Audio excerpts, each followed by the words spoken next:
Philip Seymour Hoffman lived with a rare mix of raw vulnerability and fierce intelligence, a combination that became both his gift and his burden.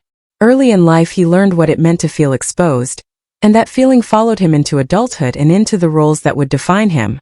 Born July 23, 1967, in Fairport, a quiet suburb near Rochester, New York, he grew up in a home shaped by routine until his parents' divorce cracked that stability apart.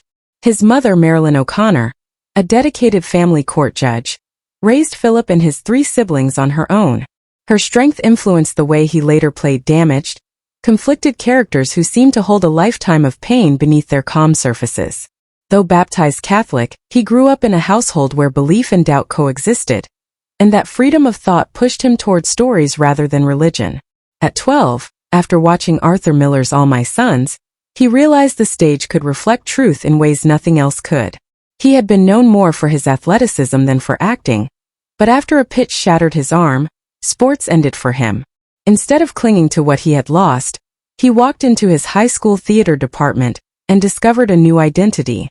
When he performed as Biff in Death of a Salesman, the intensity he brought to the stage startled teachers and classmates. Beneath the performance was real emotion, shaped by a near-fatal night when he was 17 and drank and smoked himself into unconsciousness in a park, rescued only by a stranger. That brush with addiction marked him, long before it threatened his life again.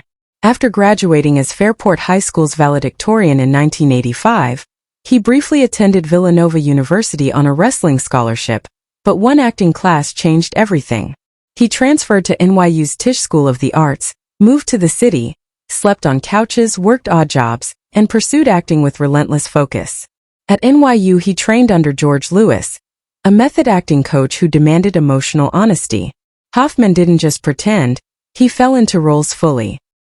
His performance as Constantine in The Seagull drew early attention, and by the time he graduated in 1989, he had earned a reputation as the fearless young actor who would tear himself open for a part. In the early 1990s he worked in theater, television, and small film roles, slowly building momentum.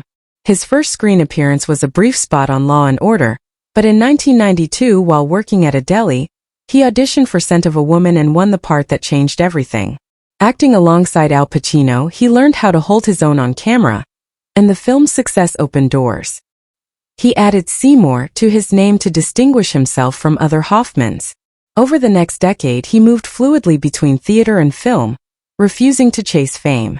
In Twister, a blockbuster he disliked, he improvised much of his comedic material, turning a flat role into something unforgettable. In Boogie Nights he played the painfully lonely Scotty J with heartbreaking sincerity. In Happiness he took on a deeply disturbing role without hesitation, demonstrating his willingness to go toward discomfort, rather than away from it. He could steal scenes in minutes, as he did in The Big Lebowski and The Talented Mr. Ripley, losing and gaining dramatic amounts of weight, while absorbing the psychology of each character. He continued to return to the stage where he felt most alive. In wildly experimental productions such as a reimagined Merchant of Venice, he tested boundaries and won an Obie Award.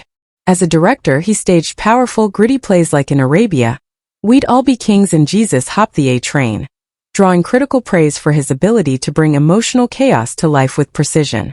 On Broadway he delivered ferocious performances, notably in True West with John C. Reilly and later in Long Day's Journey into Night, where he collapsed into real physical distress, blurring the line between acting and lived pain. In 2005, his transformation into Truman Capote became the pinnacle of his career. He trained for months, altering his voice, body, and mannerisms until he disappeared into the writer completely. The performance was so precise and haunting it earned him the Academy Award for Best Actor. Yet even with that recognition he never gravitated toward fame.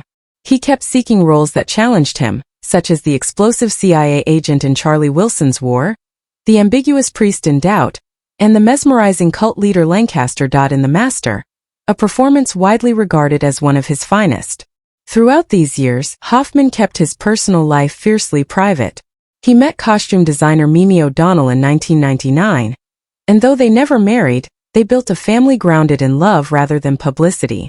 Their 3 children, Cooper, Tallulah, and Willa, were the center of his world. He shielded them from fame, filling their home with books, games, and stories instead. His siblings, too, remained close, supporting him through creative triumphs and emotional struggles. Hoffman had battled addiction since his youth. After entering rehab in 1989, he stayed sober for more than 2 decades, building his career while maintaining a quiet, disciplined recovery. But in 2013, while performing in Death of a Salesman, the emotional strain of the role, combined with personal loss and exhaustion, led him to relapse. He sought help repeatedly, but the drugs regained their hold.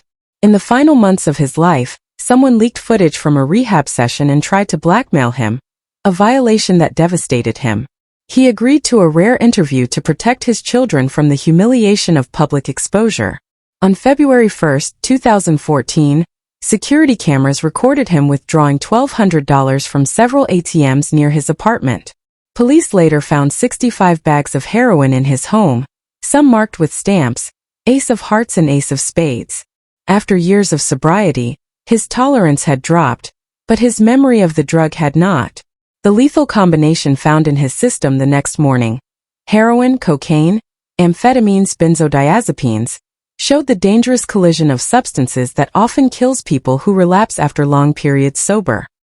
He was found dead at 46 in the bathroom of his West Village apartment, a syringe in his arm. Tributes poured in from actors, directors, playwrights, and audiences around the world. Broadway dimmed its lights. Friends and collaborators described him as a beautiful soul, a performer of unmatched depth, and a man who cared fiercely about craft over celebrity. His final completed film, A Most Wanted Man, revealed the precision and subtlety he brought to his work even as he struggled privately. His unfinished work on The Hunger Games was completed through creative adjustments, but his presence remained unmistakable. After his death, playwright David Barkatz created the American Playwriting Foundation, turning tabloid exploitation into a yearly award supporting new writers, honoring Hoffman's relentless commitment to truth in storytelling. His estate, left primarily to Mimi O'Donnell, was quietly arranged so all 3 of his children would be provided for, reflecting his deep belief in giving them the cultural and emotional grounding he valued.